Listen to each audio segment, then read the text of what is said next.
धर्म मेघ समाधि, धर्म में समाधि प्रकट होती है। जब सारे संस्कार समाप्त हो जाते हैं तो धर्म में समाधि प्रकट होती है। धर्म में समाधि क्या है? जिस योगी का विवेक ज्ञान, जिस योगी का विवेक ज्ञान महिमा में भी वैराग्य उत्पन्न हो जाता है, उसका विवेक ज्ञान क्या हो गया? सर्वथा प्रकाशवान रहने के कारण उसको धर्म में समाधि प्राप्त हो जाती है। जहां धर्म ही धर्म होता है, जहां धर्म ही धर्म होता है, धर्म ही धर्म है, चिदाकाश में सर्वत्र धर्म ही धर्म है। ठीक है? धर्म शाश्वत है, सनातन है, परम सत्य है। वह है क्लेश कर्मों से अतीत। ईश्वर सर्वत्र उसे उस दृष्टा का संचार दिखाई देने लगता है। वह योगी क्या है?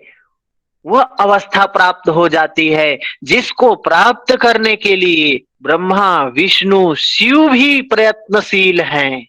वो भी साधना कर रहे हैं, वो भी ध्यान कर रहे हैं। हम देखते हैं शिव को ध्यानस्थ मुद्रा में दिखाई देते हैं। क्यों ध्यान कर रहे हैं? अगर वो सर्वोपरि हैं तो वो किसके लिए ध्यान कर रहे हैं? उनको क्या चाहिए? वो साधना क्यों कर रहे हैं? उस कैवल्य अवस्था को प्राप्त करने के लिए वो भी साधना रत्न है। ईशावास्यमिदं सर्वम यत्किंचित जगत्याम जगत, क्या है? सर्वम ब्रह्मा। उस योगी को सर्वम ब्रह्मा, सर्व सभी तरफ वो सत्य, वो ईश्वर, वो परमेश्वर दिखाई देने लगता है। क्लेश कर्मों से जो अतीत है, ईश्वर जो सर्वत्र है, उसे उस दृष्टा का संचार ही दिखाई देने लगता है। जीव जीव में, कण कण में वो ईश्वर दिखाई देने लगता है ऐसे योगी को, जो धर्म में समाधि को प्राप्त कर लेता है। क्या होता है? आगे क्या कहते हैं? 30 नंबर सूत्र, ततः क्लेश कर्म निवृत्ति ही। यह धर्म में समाधि प्राप्त होने के बाद क्या होता है? क्लेश, अविद्या, अस्मिता, राग, द्वेष, अभिनिवेश और इनसे उत्पन्न कर्म संस्कारों का सर्वथा नाश हो जाता है। सारे कर्म खत्म हो जाते हैं, कर्म संस्कार खत्म हो जाते हैं। साधक ब्रह्म के समान, उस विशेष पुरुष के समान हो जाता है, उसके तुल्य हो जाता है, ब्रह्ममय हो जाता है। तथा क्लेश कर्म निवृत्ति, इस क्लेश कर्म का क्षय जब धर्म में एक समाधि होती है तो प्राप्त होता है। 31 नंबर सूत्र, जब वो अवस्था प्राप्त हो जाती है तो क्या होता है? सदा तदा सर्वावरण मलापे तस्य ज्ञानंस्यानंत्याधेयमल्पम। 31 नंबर सूत्र, वह अवस्था प्राप्त होने के बाद जिसको निर्वीज समाधि कहा गया, कैवल्य अवस्था कहा गया, धर्म मेघ समाधि कहा गया, वह अवस्था प्राप्त होने के बाद उस समय जिसके सभी आवरण और मल हट चुके हैं, जो ये आवरण था जिसको कहा गया था ततः क्षीयते प्रकाश आवरणम, प्राणायाम से जिससे कहा था कि प्रकाश के आवरण का क्षय हो जाएगा, हट गया, वह आवरण क्षय हो गया। उस समय क्या हुआ? जिसके सभी आवरण का मल का क्षय हो गया, सभी आवरण हट चुके हैं, ऐसा ज्ञान क्या है? अनंत सीमा रहित, अनंत है, सीमा रहित हो जाता है। इसका कारण क्या है? ज्ञेयम अल्पम, ज्ञेय पदार्थ और परमात्मा के बीच अत्यंत अल्प दूरी रह जाती है। आवरण भी क्षय हो गया, बस अवस्था नहीं प्राप्त हुई, अभी स्थिति नहीं प्राप्त हुई, हुई है, बस अल्प दूरी रह गई है उस परमात्मा में, और इस पुरुष में बस थोड़ी सी दूरी रह गई है, कुछ कदमों की दूरी बची होती है। अगला सूत्र क्या कहता है? महर्षि पतंजलि एक एक सूत्र की एक एक कदम की व्याख्या कर रहे हैं। ऊपर पहुंचने के बाद, उस अवस्था पर पहुंचने के बाद एक एक कदम की बात बता रहे हैं। ततः कृतार्था नाम परिणाम क्रम समाप्तिर गुणा नाम। क्या होता है? दृष्टा की अनुभूति, जो दृष्टा को अनुभव होता है, अनुभव का मतलब क्या? ज्ञान, प्रज्ञा, प्रत्यक्ष ज्ञान, वो जो अनुभव होता है, तद अंतर ज्ञेय की अनुभूति अल्प दूरी, जो ज्ञेय है उसकी अनुभूति थोड़ी सी दूरी जो शेष भी थी वह भी पूर्ण हो गई, वह दूरी भी समाप्त हो गई, जो थोड़ी सी दूरी कदमों की दूरी थी वो भी समाप्त हो गई। इस प्रकार जब साधक कृतार्थ हो गया, कृतार्थ हो गया मतलब क्या है? कृतार्था नाम, कृतार्थ हो गया, अपना कार्य पूर्ण कर चुका, उस साधक का जो काम था उसने पूर्ण कर लिया। ऐसे पुरुष के समक्ष गुणों का प्रभाव क्या होता है? परिणाम कर्म समाप्त हो जाता है। ततः कृतार्था नाम परिणाम कर्म समाप्तिर गुणा नाम, गुणों का परिणाम समाप्त हो जाता है। और ये प्रकृति पुरुष को कैसे बझाई होती है अपने माया जाल में? ये गुणों की वजह से ही पुरुष उसके प्रकृति अपने स्वरूप में स्थित होने को तैयार है, पुरुष अपने स्वरूप में स्थित होने को तैयार है। क्या अवस्था होती है वो? परिणाम क्रम समाप्तिर गुणा नाम, परिणाम क्रम समाप्त हो जाता है। परिणाम क्रम क्या है? सत्य, रज, तम, ये तीन गुण हैं। इन गुणों से क्या होता है? उत्तम, मध्यम, निकृष्ट, तीन प्रकार का प्रभाव डालते हैं ये। इनका क्रम क्या है? क्रम सदा के लिए, सदा सर्वदा के लिए समाप्त हो जाता है। और वह योगी गुणों से अतीत हो गया, गुणातीत हो गया, गुणातीत अवस्था को प्राप्त कर लिया, कैवल्य अवस्था को प्राप्त कर लिया। उस समय साधना क्रम कैसा रहता है इसके बारे में कहते हैं। उस समय योगी का साधना की क्रम क्या रहती है, साधना की अवस्था क्या रहती है, उसके बारे में कहते हैं। क्या कहते हैं? सुनिए। क्षण प्रतियोगी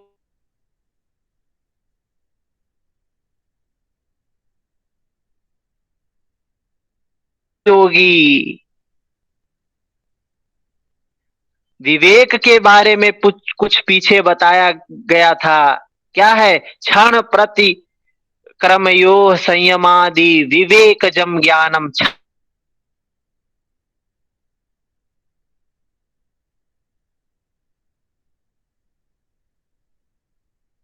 कौन सा सूत्र था वो? विवेक जम ज्ञानम। हाँ, तीसरे अध्याय में 52 नंबर सूत्र था। क्षण तत्क्रम यो संयमादि विवेक जम ज्ञानम।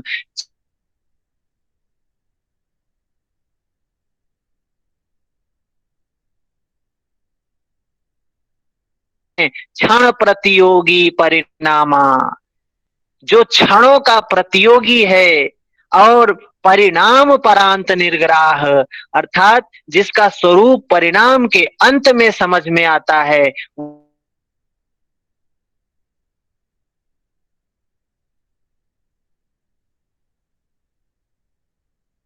जो लोग साधक हैं यहाँ पे, साधना कभी किए हैं, जब साधना में बैठते हैं तो क्या होता है? घंटों साधना में बैठेगा तो कुछ ही देर उसका साधना होता है, कुछ ही देर, कुछ ही मिनट उसकी साधना होती है। घंटों बैठेगा, कुछ ही मिनट साधना होगी, कुछ ही मिनट ध्यान लगता है। और वही अवस्था उन्नत हो जाने पर अवस्था सिद्ध हो जाने पर घंटों के मध्य में घंटों बैठता है तो कुछ ही मिनट व्यर्थ जाते हैं, बाकी सभी समय सदुपयोग होने लगता है। संयम परिपक्व हो जाता है। वह अवस्था स्थित हो जाने पर क्या पता चलता है? क्षण प्रति क्षण तत्क्रम योग, क्षण प्रति क्षण संयम हो जाता है। प्राणायाम में क्या बताया था? तस्मिन सती, सती हो जाती है, स्मृति हो जाती है, सजगता हो जाती है, अनुभव हो जाता है, योगी होश में आ जाता है, प्रति क्षण वो सजग रहता है, उसका कभी क्रम नहीं टूटता। श्वास आई तो जान लिया आई, गई तो जान लिया गई। महर्षि पतंजलि ने क्या कहा है? तस्मिन सती श्वास प्रश्वास योग गति विच्छेदा प्राणायाम। प्राणायाम क्या है? महर्षि पतंजलि ने क्या कहा? तस्मिन सती, आसन के बाद में सती के साथ, सती का मतलब है सजगता, स्मृति, सजग होके, एकदम सजग है श्वास के साथ में जो आ रही है, प्रश्वास के साथ में जो जा रही है, गति विच्छेदा, गति में विच्छेद हो गया, अगर श्वास रुक गई तो जान लिया रुक गई, बाहर रुकी है तो जान लिया बाहर रुकी है, भीतर रुकी है तो जान लिया भीतर रुकी है। गति विच्छेदा प्राणायाम, इसको महर्षि पतंजलि ने प्राणायाम कहा है। और उसके बाद क्या कहते हैं? बाह्य अभ्यंतर स्तंभ व्यक्ति, बाहर रुकी है तो बाहर जान लिया, अंदर रुकी है भीतर रुकी है तो भीतर जान लिया। बाह्य अभ्यंतर अस्तंभ वृत्ति, अस्तंभ हो गई है तो उसको जान लिया। बिल्कुल सजगता के साथ, विवेक के साथ जान लिया तो क्या होगा? ततः क्षीयते प्रकाश आवरणम, वह प्रकाश का आवरण क्षय हो जाता है। ये कहा है महर्षि पतंजलि ने प्राणायाम के लिए। उन्होंने ये नहीं कहा है बाएं नाक से खींचो दाहिने नाक से छोड़ो, कपाल भाती करो तो ये भाती करो। महर्षि पतंजलि ने जो प्राणायाम कहा है वो ये प्राणायाम है करने के लिए। यहाँ देख रहे हैं कैसे बोल रहे हैं? क्षण प्रतियोगी परिणामा परांत निर्ग्राह क्रमा। श्वास आई तो ज्ञान है, गई तो ज्ञान है। ज्ञान में कोई भी श्वास, अज्ञानता में कोई भी श्वास नहीं आती है, पूरा ज्ञान है उसको, जानकारी के, सारी चीजों की जानकारी है, होश है। बिना जानकारी के कोई नहीं आने पाती है, कोई नहीं जाने पाती है, रुकने नहीं पाती है। क्या हो गया योगी? क्षण प्रतियोगी हो गया योगी, क्षण में प्रतियोगी हो गया। उसी को कहा क्षण प्रतियोगी परिणामा परांत निर्ग्राह क्रमः। अब हर क्षण योगी क्या है? नियंत्रण में है। साधना परिपक्व हो गई, इस अवस्था में पहुंच गया है योगी कि एक भी श्वास व्यर्थ नहीं जाने देता है। उस समय परिणाम क्रम, अंतिम परिणाम पर्यंत निर्ग्राह हो गया, निर्ग्राह हो जाता है, उसका कोई उपयोग ही नहीं रह जाता है। अब क्षण कुछ भी, क्षण क्रम कुछ भी करते हैं, इस परिणाम के साथ अर्थ हो जाता है।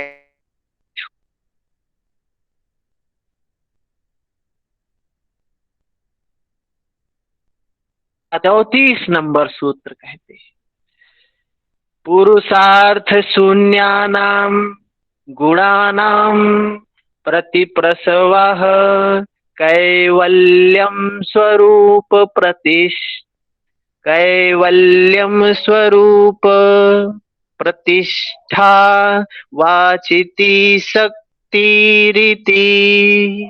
क्या कह रहे हैं? पुरुषार्थ शून्य नाम। अब पुरुष का अर्थ क्या हो गया? शून्य नाम, जिनका पुरुष के लिए कोई कर्तव्य शेष नहीं रहा। अब साधना पूर्ण हो गई।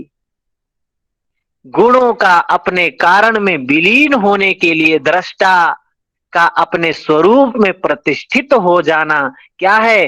कैवल्यम स्वरूप प्रतिष्ठा वाचिति शक्ति रीति।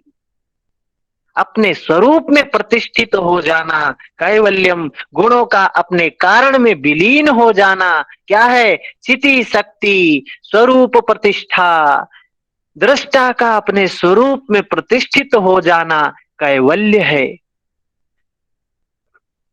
गुण कुछ भी नया नहीं प्रसव करते, कोई कुछ भी जन्म नहीं देते हैं। गुण क्या है? नहीं करते, अपने कारण में लीन हो गए। गुण अपने कारण में लीन हो गए, जहां से उत्पन्न हुए थे वहीं चले गए। यहाँ दृष्टा अपने स्वरूप में स्थित हो जाता है। यही है कैवल्य पद। साधना संपन्न हो गई, साधना समाप्त हो गई। इस शास्त्र के आरंभ में महर्षि पतंजलि ने कहा था, योग चित्त वृत्ति निरोधा। योग चित्त वृत्तियों का निरोध है। और वह जब चित्त की वृत्तियों का निरोध हो जाता है तो क्या होता है? तदा दृष्टु स्वरूपे अवस्थानम। दृष्टा अपने स्वरूप में स्थित हो जाता है।